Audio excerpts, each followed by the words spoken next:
அஸ்ஸலாமு அலைக்கும் ஃப்ரெண்ட்ஸ். இன்றைக்கி நம்ம கிச்சனில் மீதமான சாதத்தை வச்சு ஒரு ஹெல்த்தியான டிஃபன் எப்படி ப்ரிப்பேர் பண்ணுறதாங்க பார்க்க போகிறோம். இது வரைக்கும் தமிழ் ஃபன் சேனலை சப்ஸ்கிரைப் பண்ணாத நண்பர்கள் சப்ஸ்கிரைப் பண்ணிக்கோங்க. அப்படியே பக்கத்தில் இருக்கிற பெல் ஐக்கானை கிளிக் பண்ணிவிட்டு ஆல் அப்படிங்கிற ஆப்ஷனை கிளிக் பண்ணிக்கோங்க. அப்போ தான் நாங்கள் போகிற நியூ அப்டேட்ஸ் டெய்லி உங்களுக்கு உடனுக்குடன் நோட்டிஃபிகேஷன்ஸாக வரும். இன்றைக்கி நம்ம ஒரு கப் அளவுக்கு மீதமான சாதம் எடுத்து வச்சுருக்கீங்க. நம்ம என்ன தான் சாதம் பார்த்து செஞ்சாலும் எப்படி இருந்தாலும் மீதமாயிரும். அந்த சாதத்தை வேஸ்ட் பண்ணாமல் நம்ம எப்படி ஒரு டிஃபனாக ப்ரிப்பேர் பண்ணுறது அப்படின்னு பார்க்கலாம். அதுக்கு மிக்ஸி ஜார் எடுத்துக்கோங்க. அதில் நம்ம எடுத்து வச்சுருக்க சாதத்தை சேர்த்துக்கோங்க.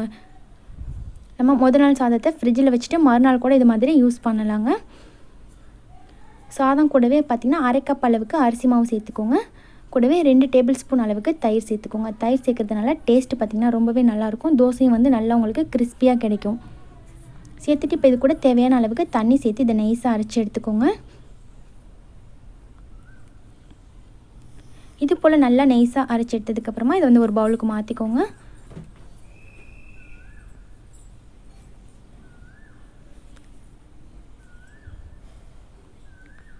இந்த தோசை பார்த்திங்கன்னா சாப்பிட்றதுக்கு ரொம்பவே டேஸ்டியாகவும் நல்லா வாசமாகவும் இருக்குங்க.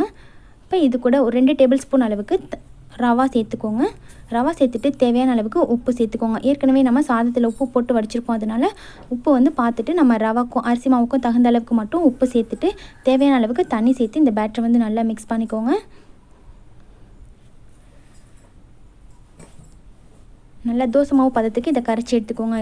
ரொம்பவே சூப்பராக நம்மளுக்கு தோசை மாவு பேட்டர் ரெடி ஆயிடுச்சுங்க. இப்போ ஸ்டவ் ஆன் பண்ணிவிட்டு தவா வச்சுக்கோங்க. ஹீட் ஆனதுக்கப்புறமா தோசை மாவு சேர்த்துக்கோங்க. நம்ம நார்மலாக எப்பயும் தோசை சேர்க்குற மாதிரி செஞ்சுட்டு அதுக்கப்புறம் பார்த்திங்கன்னா மீடியம் ஃப்ளேமில் வச்சுருங்க. நம்ம நார்மலாக தோசை வேகிறத விட 1 நிமிஷம் எக்ஸ்ட்ரா வேக விட்டிங்க அப்படின்னா தான் நல்லா கிறிஸ்பியாக வருங்க. அதுக்கப்புறமா திருப்பி போட்டுக்கோங்க. இந்த தோசையை நம்ம திருப்பி போட்டு தான் வேக வைக்கணும். அப்போ தான் அந்த மேலே பிசு இல்லாமல் நல்லா கிறிஸ்பியாக உங்களுக்கு கிடைக்கும்.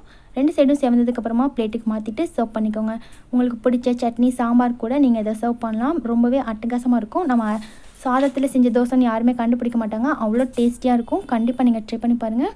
இந்த வீடியோ உங்களுக்கு பிடிச்சிருந்தா லைக் பண்ணிவிட்டு உங்கள் ஃப்ரெண்ட்ஸ் கூட ஷேர் பண்ணிக்கோங்க. தேங்க்யூ.